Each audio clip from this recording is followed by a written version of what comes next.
So I'm sitting here practicing for something, and my mind gets on the saying that I've heard before: just because someone can love you with all that they have, with all that they are, that doesn't mean they love you the way that you need. And I repeat that to myself over and over again, but it clicked on a different level right now. And through all my relationships, I'm at a place where I understand that those are just learning processes. And like, say, cheating, for example, my partners who have cheated on me, it had nothing to do with me, but I always took it that way. I felt like that I was doing something wrong, this and that, but it had nothing to do with me. And it doesn't mean anything is wrong with them. Hurt people hurt people. And I'm able to see and understand and put myself in those shoes as to the things that we do in relationships. Because really, when you go into a relationship from a hurt place or from a wounded place, trying to fill that void, chasing love, rather than, let's just go with that. When you go into a relationship, trying to fill a void or chasing love because you feel like it's lacking from within, or that'll save you, or that'll make you feel better, that'll, you're not in shining armor. But yeah, it's in those when if you go into it expecting that, and then the behavior, the relationship doesn't, align with that, you feel like you take it as though it's you, but it has nothing to do with you. It's all about learning. And those traumas that surface, that generally lead towards, the end of the relationship, those come to light to help you see where your wounds are, where to heal from. It doesn't mean that, like, this person is good or bad, you are good or bad, or anything like that, but it's all for learning. And so a lot of times I feel like when relationships don't work out and we try to throw the blame on the other person. Oh, they cheated on me. Oh, this or that, and we down talk them and stuff. But the thing is, that just, it's a learning process. It hadn't, someone cheating on me has nothing to do with me, but it doesn't make them a bad person. And, sometimes it's okay. We try to blame the other person to hide from the fact that we have stuff to work on too, that part of it was our fault. So we don't take accountability. And that's why we tend to throw it all on the other person and put this negative, cloud over them, they did me dirty, they did me wrong, women are this, men are this, all men are this. So it's just, yeah, but the truth is, yeah, so, but as far as just because someone loves you, someone can love you with all that they are, it doesn't mean they love you the way that you need. And even from a wounded place, from a wounded place, I feel like, how do I want to say this? Love out of a necessity, a need. And that's not love. Love is unconditional. It's authentic. There are no conditions. There are no expectations. And so that is more, do you want to say like a like or a lust, or trying to fill that void? And, whether this person is healed, or this person isn't, or these both people aren't, it's not like you can fill the void of someone else. That person has to fill their void. That's through self-love. Where I'm going with this. So, all these, if you are like me and you felt like after so many relationships, where are these people coming from? Where are these guys coming from? Same repeating pattern, same everything. I recommend looking into the law of attraction, like attracts like, in terms of that. But, and then after so much time, I started thinking like, I thought I was this great person, so lovable, but I keep being treated this way. Yet, and so, you get into that poor me and this and that, and then that's where those, thoughts and, goes into, women are tricks, men are players, and all this. But a lot of, from my experience, I was kind of there also, but what I realized is through, law of attraction, you attract that similar to you. So these unemotional people, that were trying to fill a void, when I didn't feel that void that way, it was sought elsewhere, because we are all, seeking this this love. We thrive on connection, and what connects people? Love. But it's trying to remember what love is instead of chasing where love isn't, if that makes sense. And I'm speaking from what I've learned throughout, my healing journey and such. And so where do I go from here? And so just, have you ever, how do I say this? So this person that cheated on me, me being unemotionally available, I realized that I desired attention, but I like denied affection, and I didn't give affection. And that's more like the intimacy and the vulnerability. And although I thought I did, that's where I needed to keep looking. And so, I think all these things, but the fact of it, my relationships kept reflecting that back to me, till finally I realized that, I didn't love myself. I was always seeking love through other people. And when that didn't work out to my expectations, or, then it hurt, and I took that personally. And then I had that codependence, that attachment, that I only felt validated or valued if I was in a relationship. And that's because I didn't have self-love. Like, I didn't even realize you could love yourself. I mean, I know, self-care is considered self-love practices, but I didn't realize that I was allowed to love myself. I didn't even realize that I didn't love myself. How crazy is that? That sounds bizarre, yes. But, it's been a journey. So, anyway, so yes, this person, so here I am. They're unemotional. I'm unemotionally available. I want attention, so I want all their time. I want them not to talk to other people and stuff, I want their time, I want their attention. But yet, I had that guard up that wall for the affection, the vulnerability, the intimacy. And so, the craving connection, which is love, when we're not getting that in our relationships, that is where people, this void, it drives us to seek that. That is what we are seeking, to feel that connection, which is love. And so then that is where people tend to say, walk outside the relationship. And so, in that sense, being able to see it this way, it's not that those people didn't love me or couldn't love me, or, it didn't mean any of that. But, and it's not because I didn't do this that they did that. That has all to do with them. But I'm able to see now that, someone can still love you with all that they are, all that they have. But it doesn't mean they love you the way you need.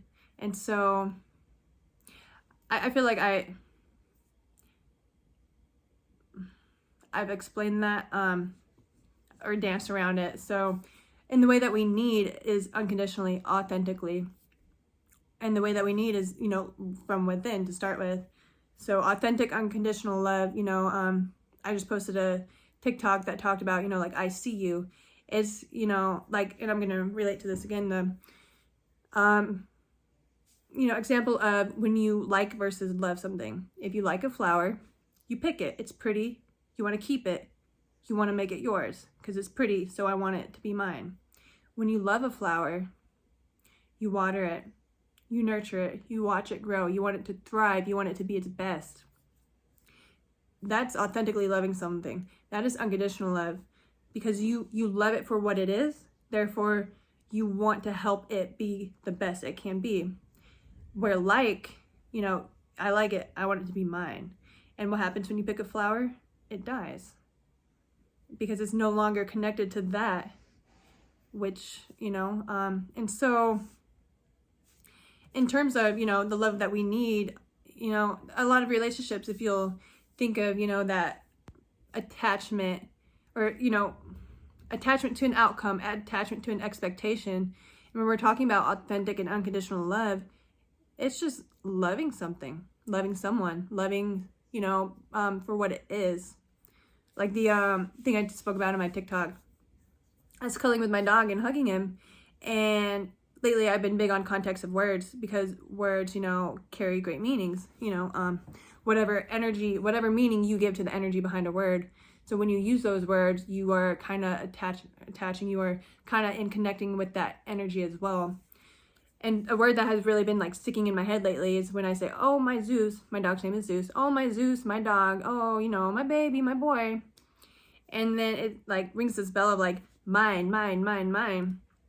You know, and yeah, every time I say it, it like nails on a chalkboard. And so, you know, I'm cuddling in and I'm saying, oh, you're so special. You're so special to me. And then it just clicked in my head. It's okay. You are special to me, but you're not special because you're mine. Like, you are special just because you are a special dog. You are a special being. It's nothing to do with me. And so I feel like when you say you are special to me, it, you know, it like has a separation thing, like you are special to me, you know, but no, you are just special. And so in terms of that, you know, like you are special. And the way I feel I'm going to start, you know, relaying that to people I care about is I see you. Like, you are special. I see you. You know, not you are special to me, but you are special and I see you. And yeah, so in relationships and such, you know, like those things that you know, excited you and that you liked about your partner when you got together, those tend to be the things that we drain out of them as things continue, because it takes them away from us, you know. And so, you know, it's kind of like picking that flower. You like something so much, and you know, but then you pick it, and then as time goes on, you know, that flower starts wilting. And then, you know, I feel like that's why in the beginning of relationships, you know, you're so in love, so, you know, what do I want to say? Like, you're so want to spend all your time together and stuff, you know, and you feel like it's this new and exciting thing, but that's also a lack of balance. 'Cause I've done that in all my relationships. And then when, say, that feeling starts to fade or time continues, you know, because you both picked each other's flower, and you start to wilt a little bit. Then as that, you know, momentum starts to diminish a little bit, then so does, you know, then you're no longer, then that like excitement that drew you to that person, you know, it starts to kind of diminish as well. And then that's when a lot of, say, your trauma wounds and things like that, that's when the attachment and the expectations and stuff start to disconnect from, you know, the vision you built up in your head getting into this relationship. Like, this person is perfect, they get me so much, and this and that. But then as you're both wilting because all you did is pick each other, then it's just kind of like I mean, you know, flowers die, and so relationships end. And so anyways, yeah, so someone can love you with all that they have, all that they are, but it doesn't mean they love you the way that you need. And I didn't even know the way that I needed to be loved. I'm still figuring that out. And that was nothing I ever had in my head or talked about going into a relationship with somebody, you know, like, aside from emotional nourishment and, you know, your spirit and stuff. But in terms of just lifestyle, you know, like, what kind of a lifestyle are you looking to have? Do you enjoy staying home a lot? Do you like to travel? Are you social? You know, do you have certain, and it's not, you know, like things you have to have or expect, but when I say as far as that, I'm speaking like heart-centered. Like, I thrive traveling and seeing new places, doing new things. I thrive, you know, connecting with people and being social and talking and stuff, you know. It doesn't mean I thrive. It doesn't mean that my lifestyle, I like going to the club every weekend type things, or I, you know, have to I mean things that light you up and nourish you, nourish your spirit, you know, pour it back into you, you know, like fill up your cup, fill your heart up. And so kind of like, if you want to consider it like those non-negotiables. And so figuring out where your, I don't know if I want to say like boundaries, but boundaries are, you know, the greatest thing of self-love. You know, we teach other people how, we show other people how to treat us. And, you know, and so boundaries are saying like, it's not that I expect this, it's that I am worthy of this. And in setting that, when someone disrespects your boundaries, you know, you don't have to take it personally. Just say, okay, you know, like, I'm worthy of this. You know, I know my value, and that, you know, that doesn't align. So, you know, I thank you. I love you. You know, I don't think we're a good match. So, and that's just where, for me anyways, I never had boundaries. I felt like people walked all over me, but I allowed that, you know? And so, you know, taking accountability for your role within relationships and such, and how, I don't know, my mind is trailing off now. So yeah, just, I keep going back to that. Someone can love you with all that they have, but not how you need. So, really it all starts from within, you know? If you are like me and you're, you know, your whole life is centered on this true love, this perfect relationship, this marriage, you know, all forever, happily ever after, forever and ever, you know, it's that destination, or that you're, to have the perfect relationship, it has to not end, that it has to, you know, be this and this and this, but all, you know, through self-love and discovery, and I'm still discovering what my needs are, what I actually, you know, in terms of what all lights me up, what my non-negotiables are, you know, and so, yeah, and until then, you know, the connections and friendships and stuff that I've made, I don't have a expectation or an outcome, you know, it's just, I enjoy connecting. And, you know, I always used to think of love as something separate from myself, you know, and feeling that void, but because that void, I've filled my void, you know, I am whole, that when I meet people and stuff, I don't have to make it into a romantic relationship. I don't have to make it into anything, because just that connection, I'm thriving on it, you know? And so, yeah, trying to see what else might be helpful to share.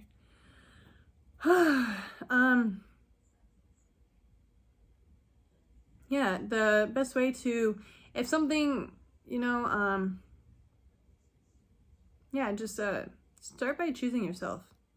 Choose yourself. And